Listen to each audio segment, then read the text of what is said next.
আসসালামু আলাইকুম। এইমাত্র বাংলাদেশের দানবীয় ঘূর্ণিঝড় এবং বজ্রসহ বৃষ্টিপাতের আপডেটে আপনাদের স্বাগতম। আগামী 20 জুন শনিবার সারাদিনের আবহাওয়ার পূর্বাভাসে বাংলাদেশের কোন কোন জেলাতে বজ্রসহ বৃষ্টিপাতের সম্ভাবনা রয়েছে সেসব জেলাগুলির আপডেট নিউজ নিয়ে আজকের আমাদের এই ভিডিও। তো চলুন দেখে আসা যাক কোন কোন জেলাগুলিতে বজ্রসহ বৃষ্টিপাতের সম্ভাবনা রয়েছে। আমরা দেখতে পাচ্ছি বঙ্গোপসাগরে লঘুচাপের কারণে বাংলাদেশের বিভিন্ন জেলাতে বজ্রসহ বৃষ্টিপাতের সম্ভাবনা রয়েছে। তার মধ্যে দেখতে পাচ্ছি কক্সবাজার, বরগুনা এবং এর আশেপাশে ঢাকা, সিলেট এবং আমরা দেখতে পাচ্ছি ময়মনসিংহ, বগুড়া এবং রংপুর এলাকাতে বজ্রসহ বৃষ্টিপাতের সম্ভাবনা রয়েছে। এবং বিভাগীয় জেলাগুলিতে কোন কোন জেলাতে বজ্রসহ বৃষ্টিপাতের সম্ভাবনা রয়েছে আমরা জুম করে আপনাদের দেখানোর চেষ্টা করছি।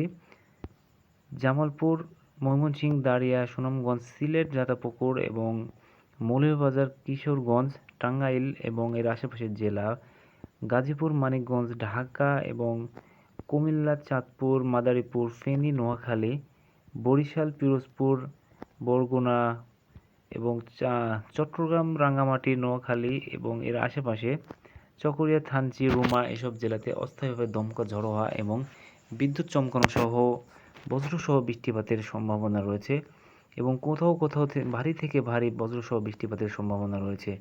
এবং এসব জেলাগুলিতে দিন ও রাতের তাপমাত্রা অপরিবর্তিত থাকতে পারে, কিন্তু রাতের তাপমাত্রা কিছুটা কমতে পারে।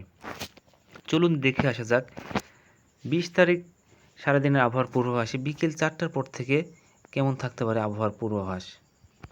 আমরা লক্ষ্য করছি 20 তারিখ শনিবার বাংলাদেশের বিভিন্ন জেলাতে বজ্রসহ বৃষ্টির সম্ভাবনা রয়েছে। তার মধ্যে অন্যতম চট্টগ্রাম, বরগুনা এবং কক্সবাজার, মাদারীপুর, যশোর, কুমিল্লা, ঢাকা, রাজশাহী, ময়মনসিংহ, সিলেট, বরগুনা এবং রংপুর, পঞ্চগড় এসব বিভাগে বজ্রসহ বৃষ্টিপাতের সম্ভাবনা রয়েছে সবচেয়ে বেশি। এবং এসব জেলাগুলির মধ্যে সবচেয়ে বেশি বজ্রসহ বৃষ্টিপাতের সম্ভাবনা আমরা লক্ষ্য করছি ঢাকার আশেপাশের জেলাগুলিতে।